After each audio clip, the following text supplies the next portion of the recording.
CNG gas અને engine ઓઇલના ભાવમાં વધારાથી સુરતમાં ઓટો રિક્ષા ચાલકોની આર્થિક સ્થિતિ ખરાબ થઈ રહી છે, જેની રિક્ષા ભાડામાં વધારો થતાં ટ્રાફિક નિયમોના ભારે અંગે યુનિયને સરકાર સમક્ષ રજૂઆત કરી છે। સુરત શહેરમાં સીએનજી ગેસ તથા એન્જિન ઓઇલના સતત વધતા ભાવોને કારણે ઓટો રિક્ષા ચાલકો ગંભીર આર્થિક સંકટનો સામનો કરી રહ્યા છે। સરકારના પ્રદૂષણ નિયંત્રણના નિયમો હેઠળ માત્ર સીએનજી ચાલિત રિક્ષાઓ ફરજિયાત કરવામાં આવી છે, જેના કારણે તમામ રિક્ષા ચાલકો આ ઇંધણ પર નિર્ભર છે। પરંતુ છેલ્લા કેટલાક સમયથી ગુજરાત ગેસ કંપની દ્વારા સીએનજીના ભાવમાં સતત વધારો કરવામાં આવી રહ્યો છે, જેના કારણે રોજિંદા ખર્ચમાં ભારે વધારો થયો છે। અગાઉ 74 આસપાસ રહેલો ભાવ હવે 83 સુધી પહોંચી ગયો છે। આ પરિસ્થિતિને ધ્યાનમાં રાખીને સાર્વજનિક રિક્ષા એકતા યુનિયન દ્વારા સરકાર સમક્ષ રિક્ષા ભાડામાં યોગ્ય વધારો કરવાની માંગ કરવામાં આવી છે, જેથી વધતી મોંઘવારી વચ્ચે રિક્ષા ચાલકો પોતાનું અને પોતાના પરિવારનું ગુજરાન ચલાવી શકે।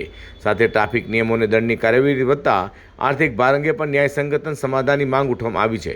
જો આ માંગણીઓ પર યોગ્ય નિર્ણય નહીં લેવાય તો રિક્ષા યુનિયને આંદોલનની ચેતવણી પણ આપી છે। मेरा नाम मलखान सिंह वर्मा है।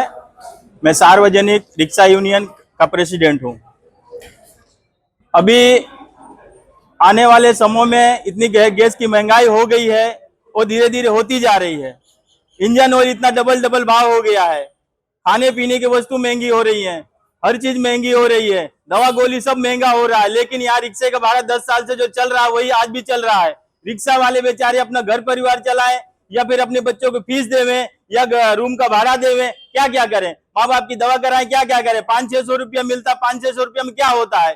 इसके लिए हम प्रशासन से मांग करते हैं कि हमारे हर यूनिट की तरफ से 5-5 रुपया भाड़ा बढ़ाया जाए। यही हमारी सरकार से और प्रशासन से मांग है।